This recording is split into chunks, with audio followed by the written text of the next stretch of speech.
Hey, Hey, there we are. hello, Penumbuddies. If you hear booming, my neighborhood is still doing lots of fireworks, and I'm sorry. It's It's been weeks. maybe they'll punctuate our words. Let's Oh see. yeah, Yeah. yeah. But there is so much happens here. Like there's a lot Train of from nowhere, plot man. going on here. Yeah, It is a dizzying amount of plot. like there's not like I was going through I have my phone app, my notes app open. And like I was struggling to think of kind of more meta things because my brain kept going like, haha, train fun. Okay, that's good. I actually am like head empty, no notes. I've been working all day, so I have no Yeah. notes, and I feel very like naked. I don't know. Don't worry, bro. We Just could just note have like free. let's just have like a really chill, like no stakes. Well, I mean, hopefully there aren't normally stakes, but like just a very chill Penumbuddies episode. Let's do it. Um, Yeah. I don't know if they've released the Train from Nowhere live show video. I think they have. But I was at the live show, so I may. Lucky. I know. There was a very uncomfortable bus ride involved, but it was great. Oh And I met no. Sponge. Love Sponge. Hey, Right after Sponge. right after Sponge did fan art for one of my fics, and I was like, oh my god, Oh my God, my I remember buddy. that. Oh, you were so lucky one day. That would be really cool to meet Sponge or Robin or like, anybody. Yeah. All of Wolfie, them. Stare. Yeah, just can I just have a a big Well, I wasn't on fawn? the Discord when I hadn't gotten on the Discord yet, so I didn't like know anyone like enough to be like, we're gonna meet up. Yeah. So Yeah, if we have another live show, maybe there'll be, if you have more another people. live show, you're gonna sleep on my floor because it's gonna be in Boston and I'm gonna be in Boston. Oh my God, I would be so happy. That's how this works, Rab. You know this. Oh, I'm so Uh, glad. so point being, I may speak up and be like, and this is how they did it in the live show. So Please do. I had no idea that the Ruby 7 was played by a person, and a that made me very hot person, an as extremely attractive person, Melissa De as the Jesus, Ruby. who plays Quan Yi and in the second Citadel arcs. And it was a time. It was a great time. Oh, incredible. God damn. Yep. Thank you for your service. Well, I've got a couple things in Okay. here. I have a Let's couple of like see. overarching things that I wanted to get your opinions on. Oh, yeah, I've got some questions for you too. Oh, you want to go Aha. first or? Nah, you go first. I always go first.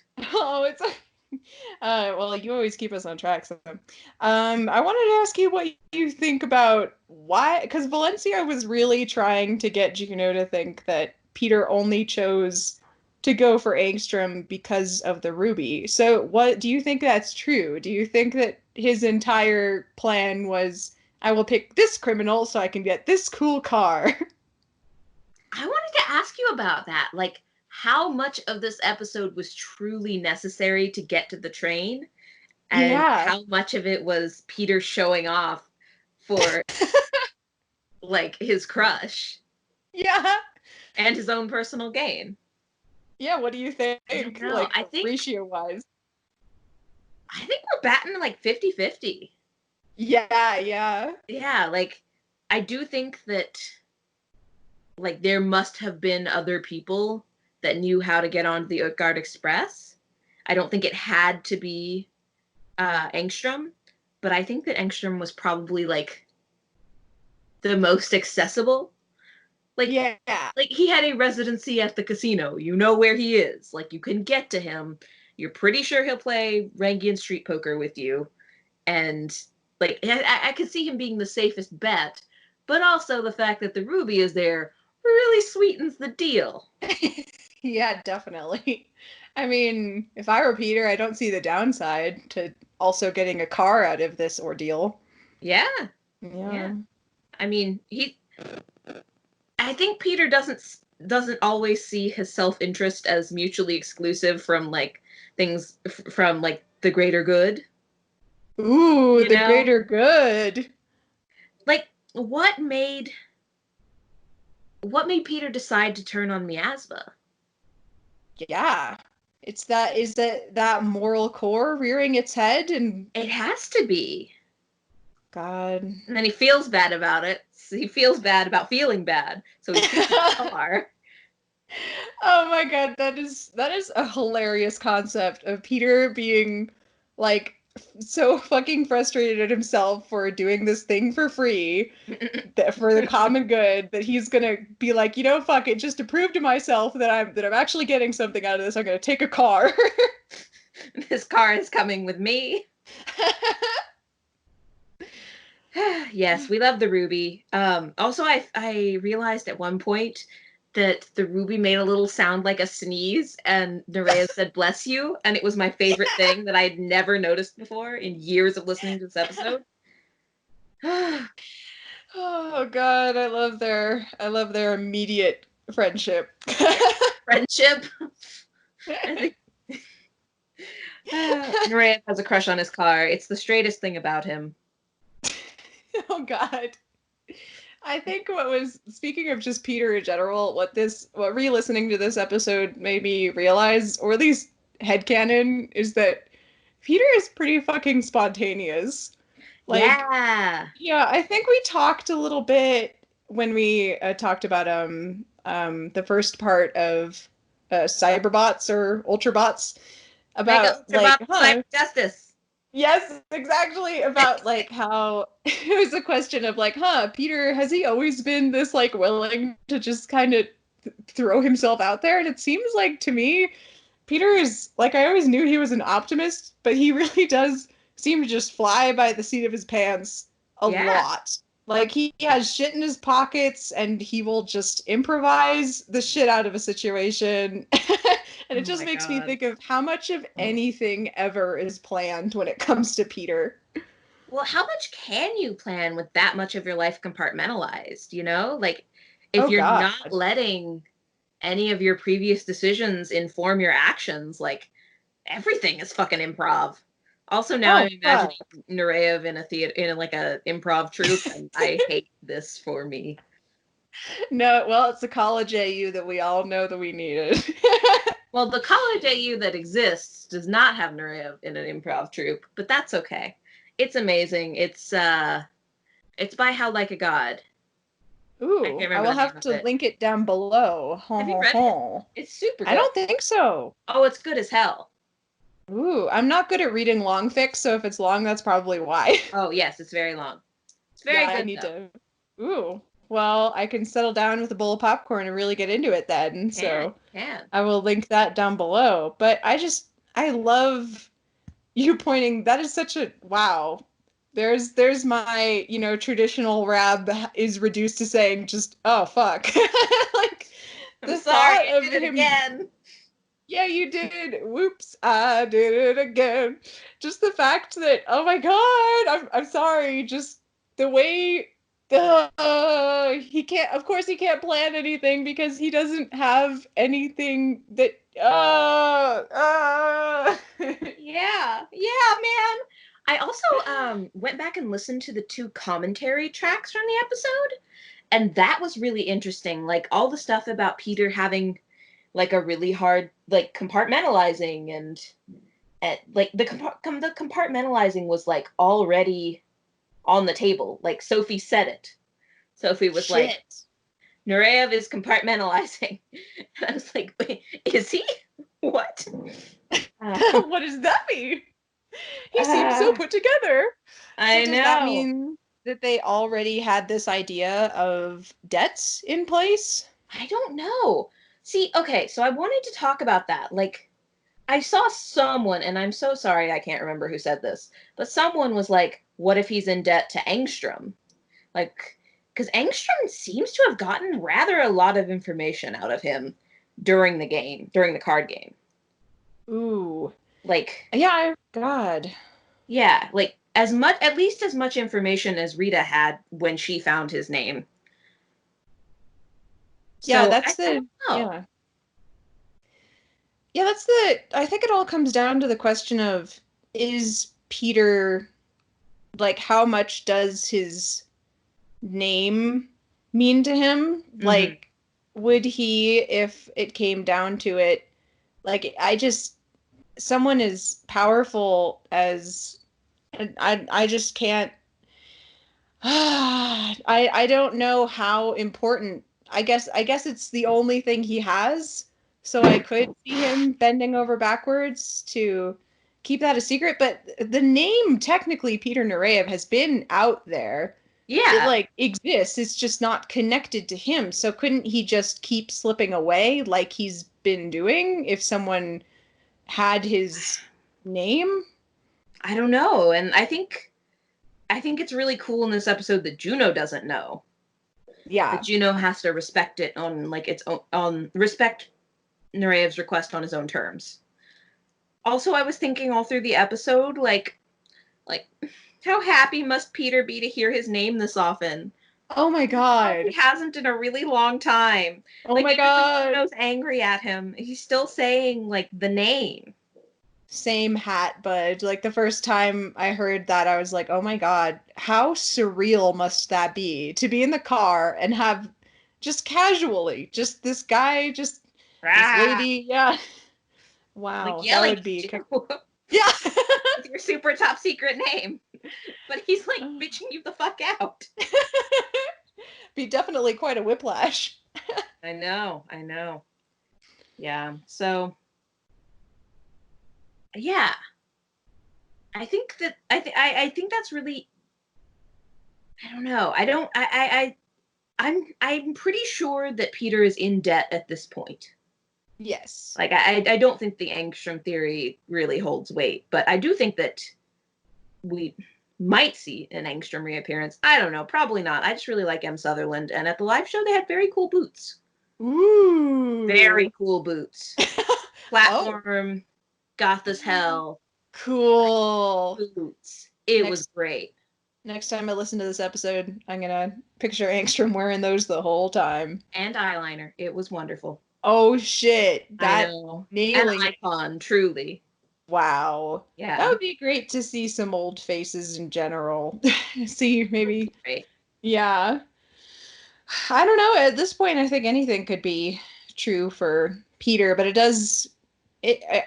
I loved hearing Juno be so distrustful of Peter, not just because he didn't Yeah. like, just not only because he was like trying to fit him into this, into the usual story box that we've talked Hmm. about. Of this is Yeah. a thing, Ooh, I like how that's phrased, the usual story box. like because we've talked about it a couple times, the way that Juno deals with things by sorting them into like story black and white terms. And so Hmm.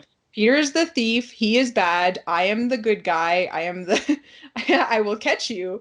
But Hmm. so that was interesting, but also having the source of the fight in the bathroom, a lot of it seemed to come down to Juno not understanding why Peter would trust him.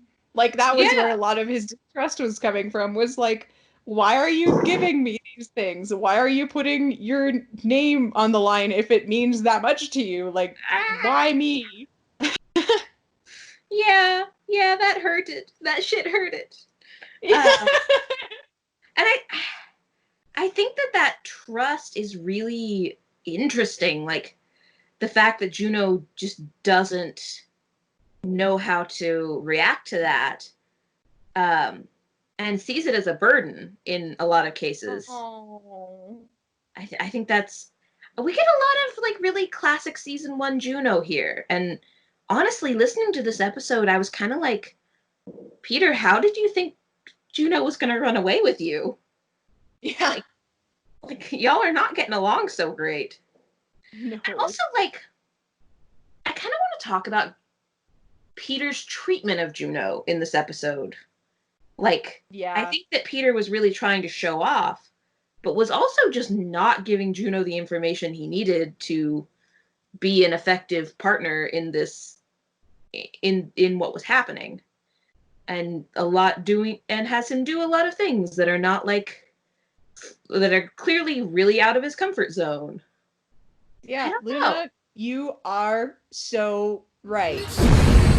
Luna is right. Like down to like withholding information is not something that Juno needs in order to trust Peter. Like he's asking so much. He's like, I'm going to keep all this all this to myself, and you're just going to have to play along and trust me. No, I'm not going to help you with it. Oh, And oh no, Rab, I just what? had a really sad thought.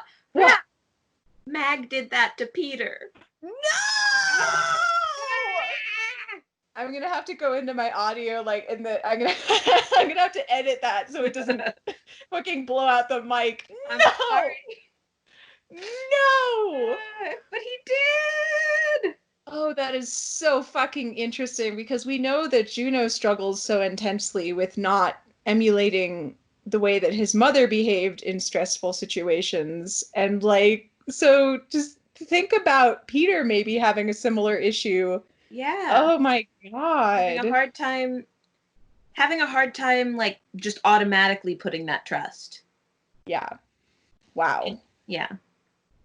Oh, Sorry. that blew. Oh, fuck. God damn it. Second time this episode. I've just. I'm like a car where you just reached in and like yanked the engine out, and I'm just like doing donuts on the street. Like That was very descriptive, Rab. that's what my brain's doing. I don't know. All right, dude. Wow, that's Oh my fucked. God. I mean, it's Yeah. even like it reminds me like how Mag would just be like, "Oh, look, here are your guards. Like you can take their clothes now. It's your size." And then Peter's like, "Hey, Juno, I left you this suit. I didn't consult you about it, but it's your size and you could come wear it and play in my little fantasy where we're, lovers and having a great time together." Yeah. Like they were in the car together. Like Peter could have talked him through the whole thing and he just didn't. Yeah. And I think that's really interesting that I think Peter would probably stab you if you were like, yeah, you're like Mag. Yeah. Really acting like Mag. Oh, that's so sad. Oh. Yeah. I'm gonna have to sit with that one for a I long know, right? It just occurred to digest. me. And then I Oh, was sad. And now I had to share it with you so we could be sad. I am so sad. Oh, wow. It's interesting because when Peter was with Mag in the Angel of Brahma and we heard him, he was very skeptical and kind of pessimistic. Like he had big dreams. Yeah.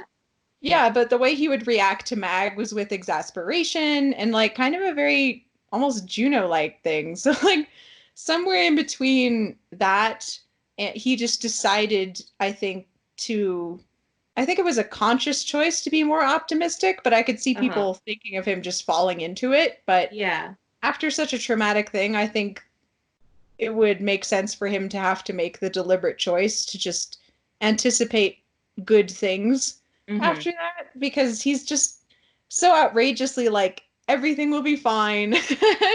Well, We anything that's not good gets locked away. yeah, oh fuck, yeah. He doesn't Oh have to my think about God. anything that didn't go right.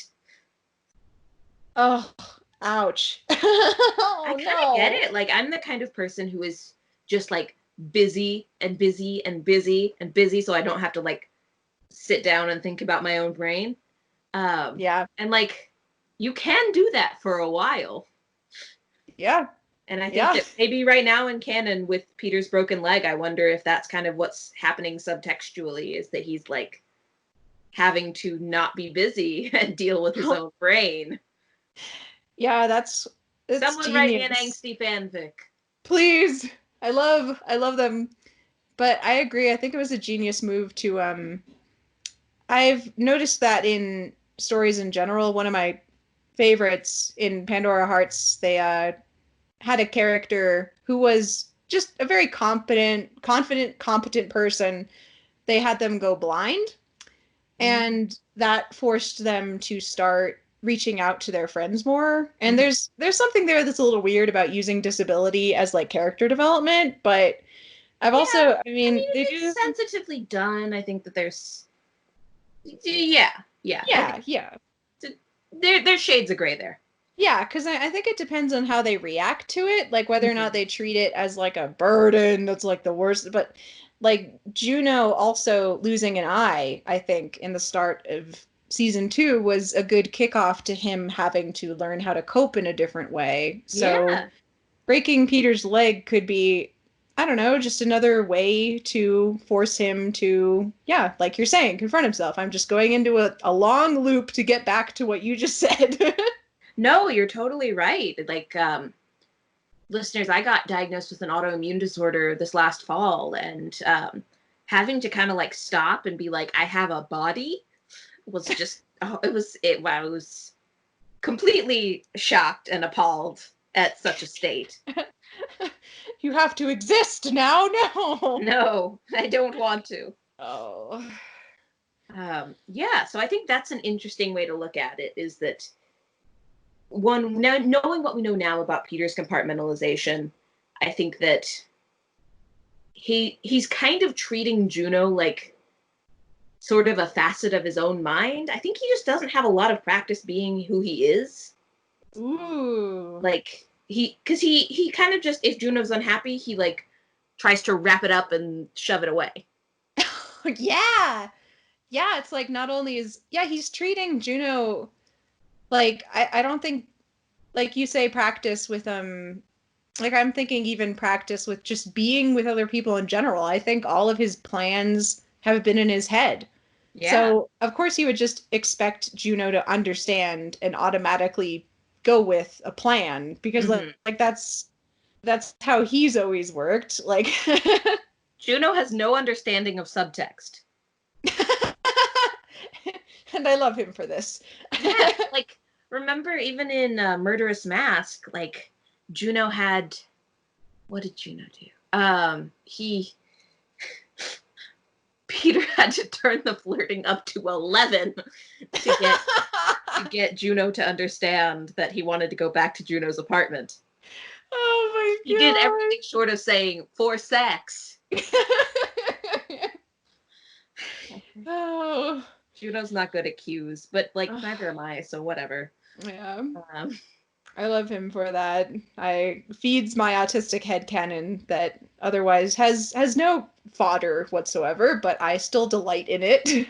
oh yeah, I support But you. yeah. Thank you, Luna. I support you greatly. But that just oh sorry, I ran over No, you. go ahead. Go ahead. I didn't have anything You particular to sure? say. Yeah.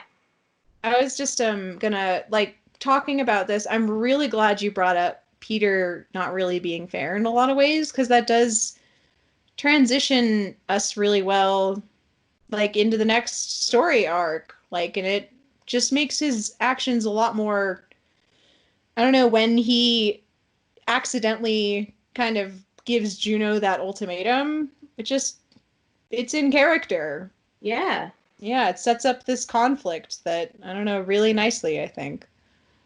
Yeah, that Peter is having a hard time relating to other people because he doesn't super remember how to be a people without acting. Yeah.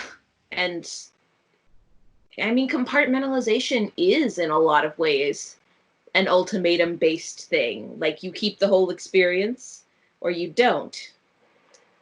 And Ooh, yeah, I don't know. Like, I that think makes a that lot of sense. we saw him as such like a suave James Bondy kind of character, especially in this episode. But I think there's a lot of depth underneath that, going back and listening, we know like already existed, and that's a mark of good storytelling.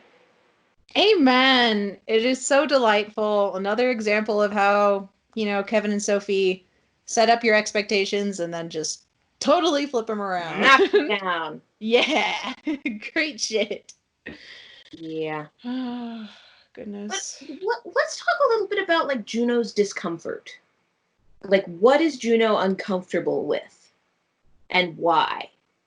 Ooh, what do you There, think? there's a lot of times that he reacts really strongly to things that are like pretty innocuous, probably, like Peter going to sleep, or like changing clothes, or going into the same cramped closet. And some of it is played for like, oh, they're attracted to each other laughs. But Juno's freakouts about it are pretty extreme. Yeah, where do you think that's coming from? I mean, I think there's a whole host of angst reasons. but I just, like, Juno is usually not that protective of his comfort zone. And, like, correct me if I'm wrong, but he's just kind of like, he's very, like, this shit may as well happen. Yeah, he'll complain about it, but he'll go along with it. Yeah. And this kind of felt like it went a little past complaint. I don't know. Do you have any thoughts about that? I'm not sure I do. Oh, Head empty thoughts. no, I think you phrased it perfectly. Is I kept, when you said host of angst reasons, of course, you know how my, Diamond. It's like Oh, yeah. lots, if we ever hear about Diamond, I think that has the possibility of opening a lot of doors and making us go, oh, and like, Yeah. because this, I mean, you can kind of pick up from context clues that Diamond left. Yeah. And I think a lot of this reaction, my headcanon, is that it's coming from a place of Juno is especially not given to trust someone who not only has the capacity, but is like very ready to just disappear at any Mm-hmm. time when he's been burned like that in the past. So I can imagine him being especially hyper vigilant in that situation. Yeah. Yeah. No, I agree. I just didn't want to be the one to bring up Diamond this episode. I feel like I bring up Diamond in the episode. Like, No, seriously, we're gonna finally like learn the backstory, and it's gonna be totally different. yeah, I was going through the times that they do mention Diamond, and I realized I feel like it would be like depending on the timeline, it would be valid that Diamond was just like maybe not a great person, but like just didn't communicate well. Like it might not have been like a horrible thing. It might just have been a Juno thought it was fine, and then Diamond just up and left, and that instilled a sense of distrust in him in That's good not things. dramatic. I know, and so I don't like that doesn't resonate with me for some reason. I'm like, no, that's not it, and I don't know why. Because we're little angst factories over here, Rab. Yeah, you know what? You're Yeah, right. We just like gotta own it. always. Uh, and honestly, y'all eat it up. Like, I am so like honored that my latest fic, Up the Wolves, has gotten like a ridiculously big reaction this last chapter I posted, Oh, oh and my god, oh my god, oh my god, I gotta catch up. it's just been really heartwarming and really good. Oh my Yeah. god, Diamond shows up. Oh my No, god, I gotta catch up. Diamond doesn't show up. Diamond doesn't show up. Okay. I'm mostly just being like, y'all really like angst. Y'all We are good. a very angsty fandom, aren't we? I mean, with a main character like Juno, it makes sense. Like, doesn't Juno like Juno does the thing where he threatens to commit suicide in this episode. Oh, he does? Yeah, with Miasma at the end. Oh, yeah, I forgot. Oh shit, he had the blaster in his temple. Yeah. Ugh. That's indicative. Yeah. Yeah, Oh, Juno's life is threatened a lot in this episode, which is another yeah. reason I'm very iffy about Peter's conduct to this episode. Like, did he know that Juno's life would be in danger if he played Rengi in Street Poker? Like, I feel like he would have to.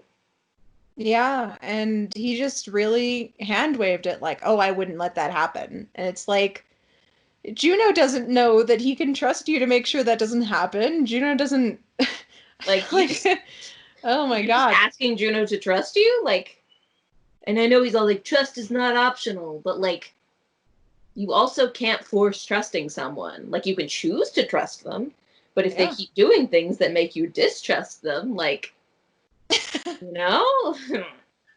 Like keeping elements of the plan secret until the last minute just to have a dramatic reveal, or, like putting your life on the line to get information. To get information and a car. Yeah. Oh shit. That's fucked is whether intentionally or not, Peter was putting Juno's life on the line to get a car. I mean, that's like putting it out of context, but Oh, yeah, it's yeah. kind of but it's like kind of It's true. I still mean, iffy. Like, he's kind of a douchebag in this episode. Yeah. Like, which is really interesting because the first couple times I listened, I was totally on Peter's side, like Yeah. 150%. Like I was totally buying the whole Juno is just being, whiny about this and I mean, like, he is being kind of a whiny baby. yeah.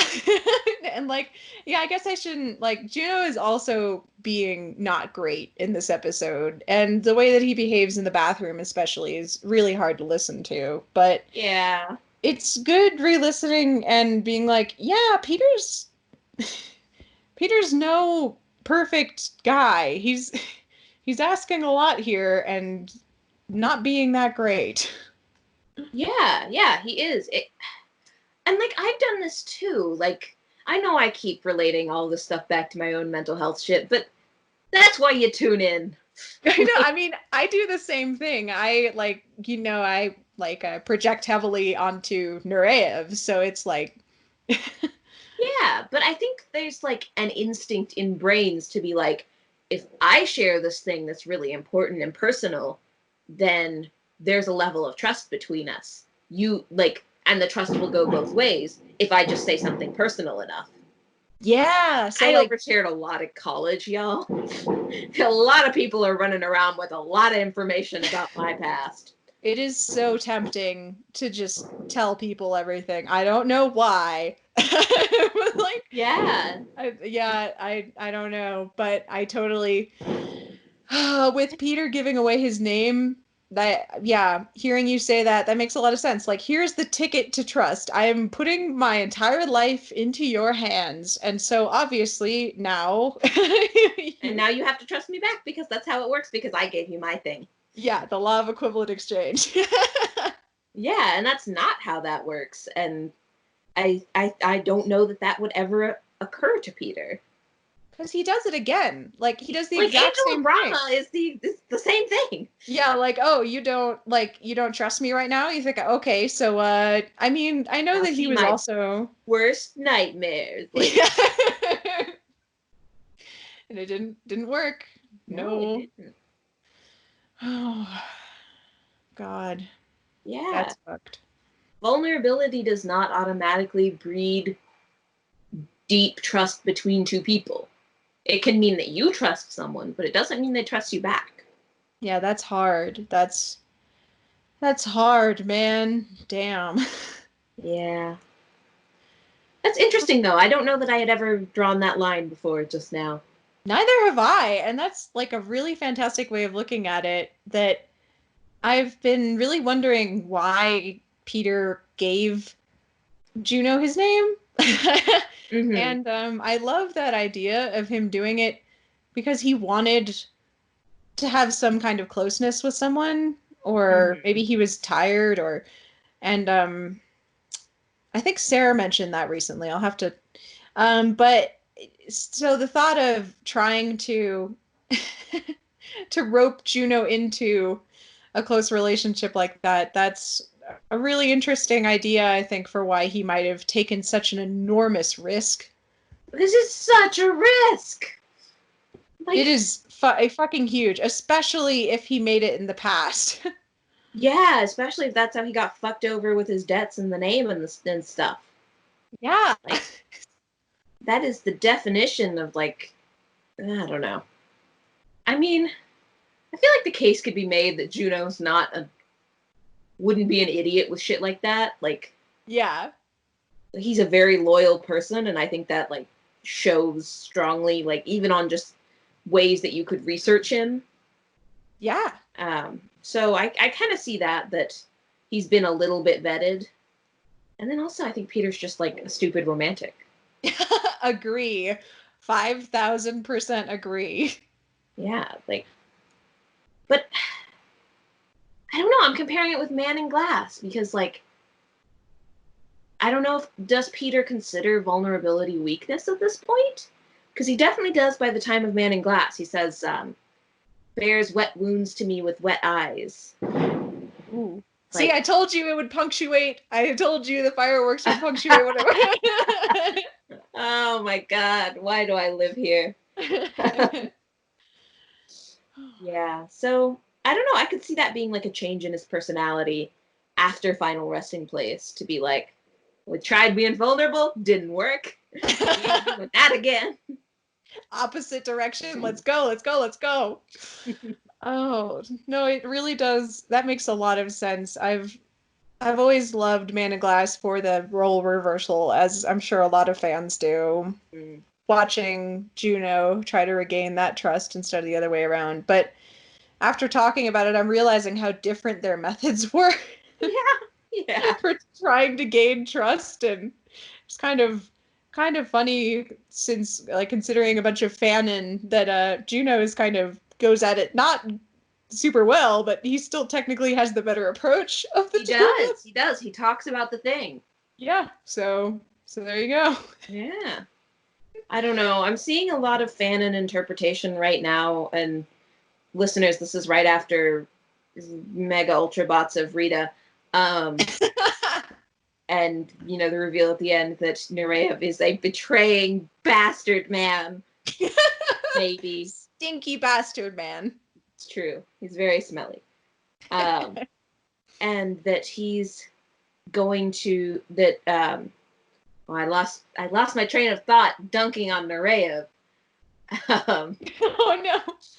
It was like fanon. Fanon is saying that, like, Peter's gonna have to pull a final resting place. Yes. And I'm not ready. I'm not ready either. Okay. I agree that they'll probably have it be, you know, a bait and switch. So Peter maybe will seem to betray the team and then won't. It's true. Because I think Juno would know enough not to, like, do an ultimatum or something, which I really think triggered Final Resting Place, but we'll cry about that later. I'm excited. Yeah, it'll be fun. Also, I just think thematically, this season has been weirdly focused on Nureyev and his relationships to the crew, like outside of Tools of Rust. Yeah, so it would be like, I think this season is a lot about everybody trusting each other and trusting themselves, but also trusting, it keeps coming back to trusting Nureyev and Nureyev trusting them. And I think it would be weird to like spend an entire season with that as an overarching element and then have the next season be the same thing. Yeah. Like, if Peter ran off. The Peter boy is going to need some growth. Yeah, he will. So I don't know how far they'll take this. I just don't think it's going to be drawn out super long. Okay. You don't think season 4 is going to be like Zuko alone? Yeah, I don't think. I don't think season 4 is going to be like Where's Peter season. I think if it happens, it'll be resolved within like a couple episodes. They're going to end up on opposite sides of the door, though. I'm calling it now. Please, God, please let there be mirror dialogue. Oh, mirror dialogue. I'm in danger. Oh, God. Well, anyway, wait, going back a little bit, what do you think made Nureyev turn on Miasma? Like, what do you think was the final straw there? God, I always just kind of assumed that the weapon of mass destruction angle, called back to Brahma for him, which is interesting because in a lot of ways you think that Peter would avoid something like that. Like getting tangled up in that kind of situation. It would just repress, but some little idealist. Yeah, so like maybe at a certain point he was able to like just fold it away, not think about it when he was doing stuff that was maybe like probably destructive, like just going after this pill and this other stuff. But by the time it was like, I need you to go get this egg that will literally wipe out all of humanity, he was like, okay.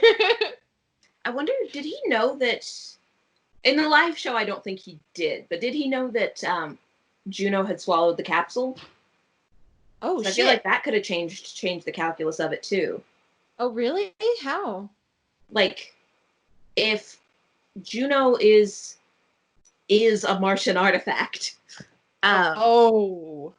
is he supposed to deliver Juno at some point? But I think in the live show there was a very funny bit of dialogue where Nureyev was thinking, like, No one would be dumb enough to swallow the capsule. And Juno can hear him say that. Oh my god, that's so fucking It funny. was Was that so like in funny. a flashback or something? Or They or played a recording while Noah Symes just like looked around. oh my god, that's hilarious. Where's the Oh my capsule? god. Where's the capsule? Where's the capsule? Obviously, no one would be dumb enough to swallow it. And Juno, Oh my god. shit, fuck.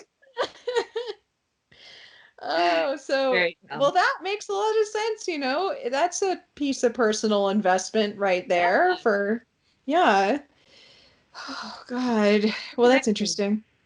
Do you think that his moral core had anything to do with it? Did it rear its ugly head or I think so. I think this is a moral core thing for Peter. yeah. And then he makes himself feel better about it by stealing the ruby. Yay! See, I'm bad. I love Ruby. Me too. Love Ruby.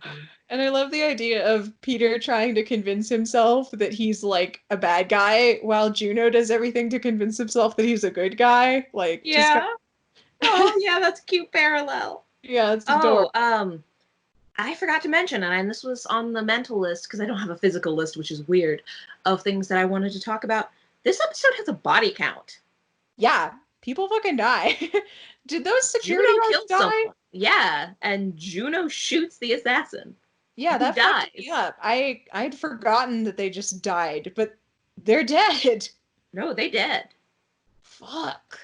Yeah, Juno just does a murder. Straight up. Yeah. Which, Oh like, my I God. get, and it was absolutely, like, self-defense or whatever. But, like, he just seems kind of cool with it.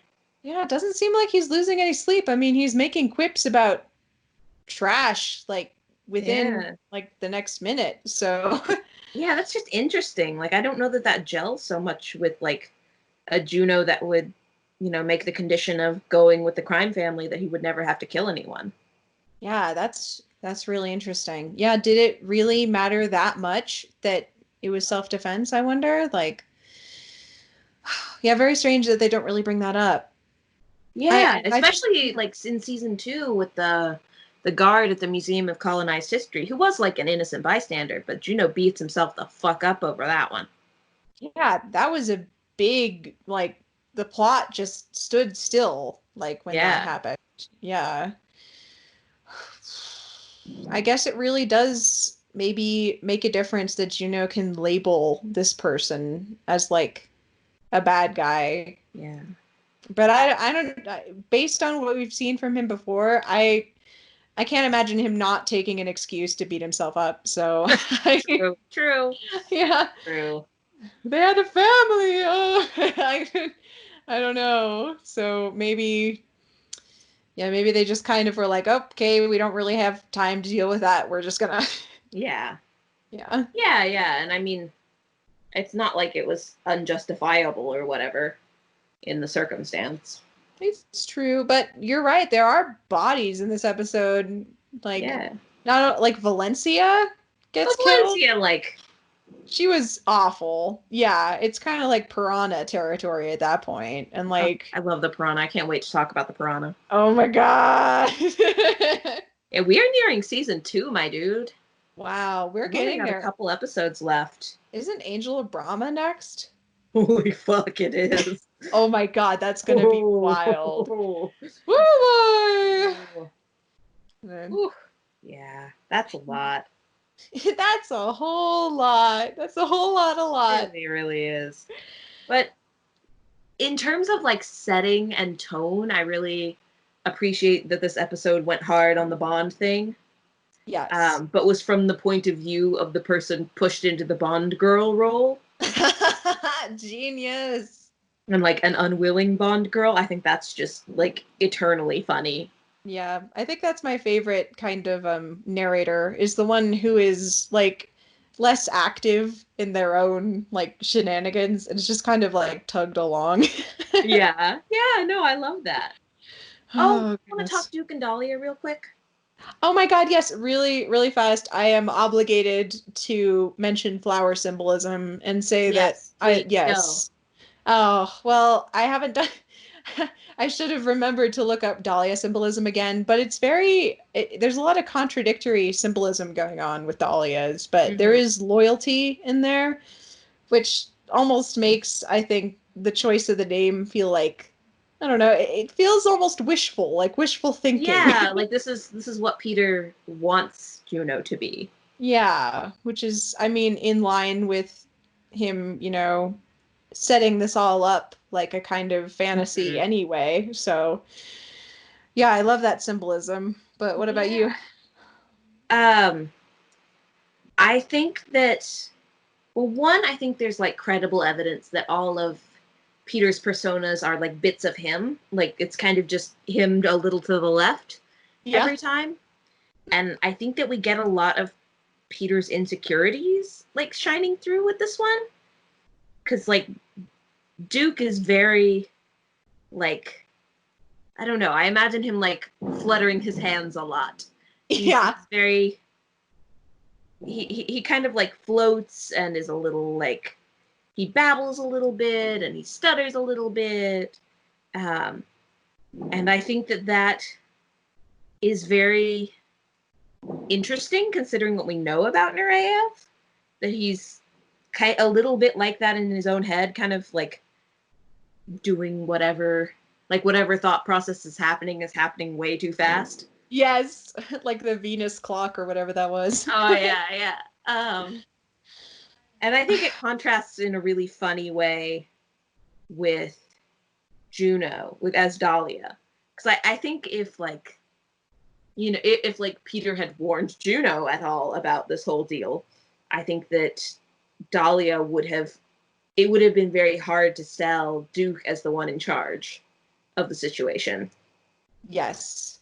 I Yeah, I agree that, you know what, you're right. The plan might have required that Juno be in the dark at least a little bit, because the Mm-hmm. characters that Peter had constructed, I don't remember who originally said this, maybe even the creators mentioned this, but the uh the fact that Peter kind of seems like he planned for Juno's like kind of anger and like grumpiness and Mm-hmm. used that as like a sort of compliment to Yeah, Duke. Yeah, like so he could be like kind of the futzy, like kind of the futzing. Yeah, I nervous, like that. Yeah. yeah, like a sort of husband who's really the wife is really in charge and like is kind of like dragging her along and is trying to be like, oh, I'm sorry, like she's like this, Yeah, like yeah. yeah, but I think it could. So one, it I think works well with Juno's anger at that point, but also I agree that it could be betraying. It could be easier as a role for Peter Mm-hmm. to play in that moment. He could be very nervous and and that's so sweet. Yeah. That if he's just letting, opening a box of a feeling that he doesn't like, I don't know, like maybe his head is a little bit like a costume closet. Like That's he's, so cute. yeah, like he's got all these things out there that like, feelings he doesn't want to display, but if they're helpful, then he can pull them out and put them on and put them away. Or at least maybe that's how he Oh, thinks that's about it. so interesting. Oh God, that is so cool. He's filing away his emotions and then reaching for them, not to like dissect them or like help himself work through them, but to help make his like next alias more like Yeah. believable. That's like, oh my God, the ultimate version of method acting. Oh my god. We're back to Nureyev and an improv troupe, and I'm back to being unhappy. It's just that is such a cool way of thinking about it, and I'm really enjoying it. That would be really hard to learn how to not wear your emotions after that. Like to just, Yeah. yeah. Wow. I think emotional regulation is probably something Peter struggles with a little bit now. Yeah, like how does he not just pick one out of a box? How does he just move between them? God. Boy Oh needs boy. therapy. They all need therapy, but They all need therapy. They really, I was like writing this latest fic and like I was, for some reason I was hesitant to have like them be like space therapy, and then I was like, why? Why am I? Space therapy. They need space therapy, and like let's get them some space therapy. Yes. Yes. Yes. I've read a Goodness. couple of fics where Jet finds a therapist. I can't remember the name of the fic, but it was real good. Really? Yeah. I don't That know. sounds That was a great. vague that was a very vague description. If you wrote the fic and you're listening to this, I'm very sorry. But your fic was just really good. just comment and we'll put it in the description. We'll make it work. Yeah. That's good. It is. It is. Well, I one super quick thing. yes, go for Uh, it. Rankin's Street Poker is an amazing, amazing plot device, and I want it to come back. Oh my God, I love ranking street poker. It's just, oh, as a concept, so interesting. It really is. Like, who would play it? Why was it developed? It seems real risky to play. Is it in place of negotiations for things? Like, what's the? Give me the lore. You are so I love talking to you because you always remember world building, and that is like a total blind spot for me. So like Oh, yeah, so like it's like you're filling in my mental map of the story. 'Cause I'm like, aw. oh yeah, this fits into like the general narrative, and it says something about I think what life is like on the Outer Rim, since I think we know that like Rangia, wherever that planet is, that's It's an Outer Ranga. Rim. Yeah, Ranga. Vespa is Rangan. Yeah, so like that's an outer rim planet, so that kind of plays into the culture, I think, of those planets. So that's like Yeah. really interesting. Can you imagine Vespa and Peter playing Rankin Street Poker? I think that would actually be a great bonding fic where So, like they start like gambling with more and more personal bits of information. Like talk about like showing vulnerable parts of yourself to try yeah. and like But it's build a also relationship. competitive, which I think would work better for them. Yes. That Oh, would be so wow. cool. I had to try and like figure out like a little bit of what the rules could possibly look like for a fic once, and it was such a difficult experience. I never want to. Someone who understands how to make games should make a version for all of us to play. Because I Oh feel my like it would be a God. fun bonding activity. Me too. Like it would sure you'd have a lot of different decks, but I bet we could make it work as long as there was it's like Yu-Gi-Oh! If people can figure out how to play Yu-Gi-Oh, then they can figure out how to play Rankian Street Poker. When I was little, we would just we would my brother and I would just put down cards, Yeah? like the coolest cards that we had, we put them down, and then we'd like argue over which was the coolest. And whichever of the two had the cooler card would win. That's Rankian Street Poker, That's except the Rankin goat Street always Poker. wins. Yeah. Except the goat always wins. All right. There we go. Listeners, we've solved it. This is exactly how you play Rankin Street Poker. You Wow. heard it here first. I can't believe it. I can't believe we solved the biggest mystery of the show. We really did. We really, really did. All right. I don't think we're going to top that. I think we should probably Sign say goodbye off. to our dear listeners. All right. I had a lot of fun with this one. So, Yeah, it's a great one. all right, everybody. We love you and we hope you're staying safe out there. Yeah. Stay safe. Bye, y'all. Don't get blown up by fireworks. Bye. Bye.